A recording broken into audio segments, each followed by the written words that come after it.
river, it actually became a precedent for other rivers to be privatized. Now, this is the history. Now, what do you expect people to do? What do you expect farmers to do? Some of them will resign themselves to their fate. Others would think in terms of compensation. But there will be many who will feel, well, if this is what our fate is, and we are reduced, our land is going to go away, we might as well stand up and fight. Now, what are we going to tell them? Please don't fight. Please take recourse to the judiciary. Please go to elect a better person to the assembly. Why don't you approach the district magistrate or the district collector for relief, etc., etc., etc. All this has been done. All this has been done. You think Adivasis have not done it for the last 63 years? I'm sorry, I'm running out of time. And I see Anil. My point is very simply that at moments like this, it's required of us to look more carefully into what the government claims and government claims are, what government's policies are, what government's propaganda says, and go behind it, demystify it, go behind it to understand why this is happening. It will not do to judge Maoists on the basis of the crimes that they have committed. And I say it with very clear. If those amongst us believe that the Indian state is still capable of delivering, despite the innumerable crimes that they have committed, and if we were to list those crimes, it would be staggering. The Maoists would be nowhere close to the crimes that the state has committed against our people in the last 63 years. Yet if we are believed to give them a benefit of doubt, or we still believe that there are still good people, that Sonia madam will save us, or some other well-meaning person sitting there in authority will bail us out and help this country and help us or end this, then please use that much of your sympathy and your sentiments for the Maoists to also to accept that they are not just fighting for themselves. At this juncture, the war that they are fighting is for an entire resistance.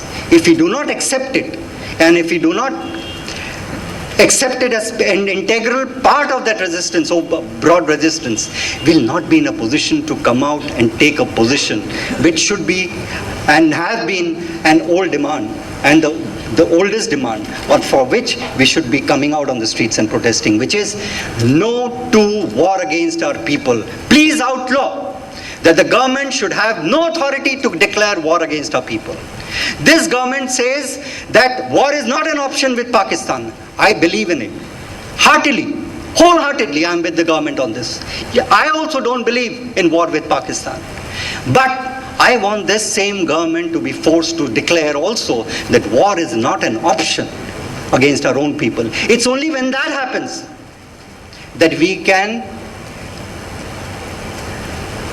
start looking at things differently. It is at that point the question of violence and political violence will become meaningful and sensible. At this juncture, to ask the Maoists to stop is like asking them to surrender, and certainly I would not like them to do. Thank you very much for listening to me.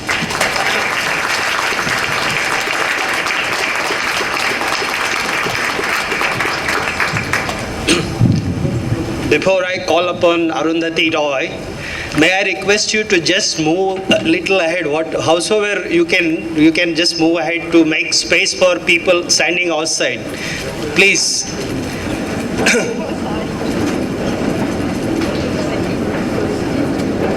There are lots of people actually standing outside, they could come in. Please make way for them to come in.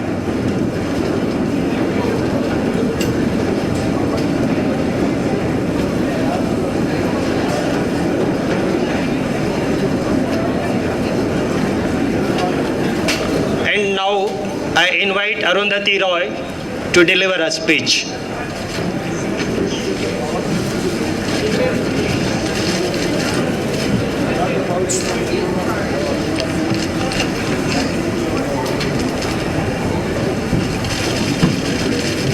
Good, Gautam.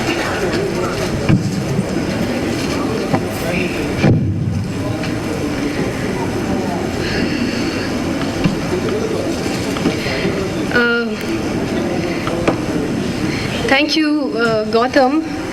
I must say that Gautam is one of the few intellectuals in this country who has the integrity and the right to speak with the kind of passion that he spoke today, because he's been saying what he's been saying year after year after year. Actually, it's in a way I was being lazy. I said, Gautam, you speak first, because then you'll say everything and I won't have to say much. And that is the case.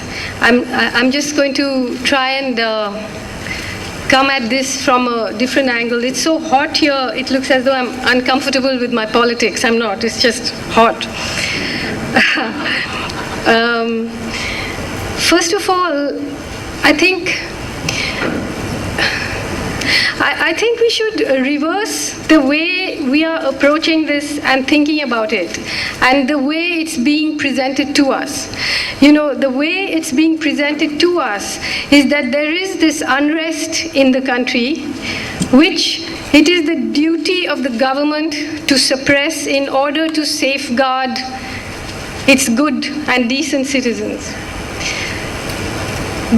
The fact is that nobody needs this war more than the government. Nobody needs this war more than the government. And it is trying to create a situation, it's trying to fashion an enemy that it can easily demonize in order to justify this war. It's an old trick, you know. I mean, unfortunately, it might be bad for our egos or our sense of ourselves or our sense of history or our sense of uniqueness to think that anything that is happening here in terms of the way the building blocks are being placed is new. These are very, very old games that many other countries and many other people have had decades of experience in. But even if you look at when this government came to power first, the Congress, the UPA came to power first in 2004, and Manmohan Singh said that the Maoists are the greatest internal security threat in the country. What was the situation of the Maoists then? They had just been virtually eliminated, virtually annihilated in Andhra Pradesh. Something like 1,600 of their cadre had been wiped out. So what was it about them that was the greatest internal security threat? Why was it that when he said that, the share prices of the mining companies began to shoot up? Because it was a signal to them that I'm going to do something about this. But, of course, it's not always in their control. You know, as Gautam said, once you start an attack, it's almost like a self-fulfilling prophecy. They became, I mean, I don't still consider them an internal security threat, but in the terms of how the government thinks about it, certainly by shining the light on them so much, by making them so important, they actually made the Maoists bigger than they ever were. And they need that. I remember, it might have been in 2002 or something. I don't know how many of you remember this, but there was a Adivasi Gotra Mahasabha, which is an Adivasi organization in Kerala, which for years had been agitating for land rights and had been promised land. And of course, the promise was only, as all promises are in this country, just to kind of disrupt the build-up of a political movement. And they were not given the land. So about 4,000 Adivasis went and took over the national park in Muthenya, in a place called Muthenya, North Kerala. There was a police firing and they were shot at. And nobody came out in the favor of the Adivasi. The environmentalists said, oh, why should they have taken over a national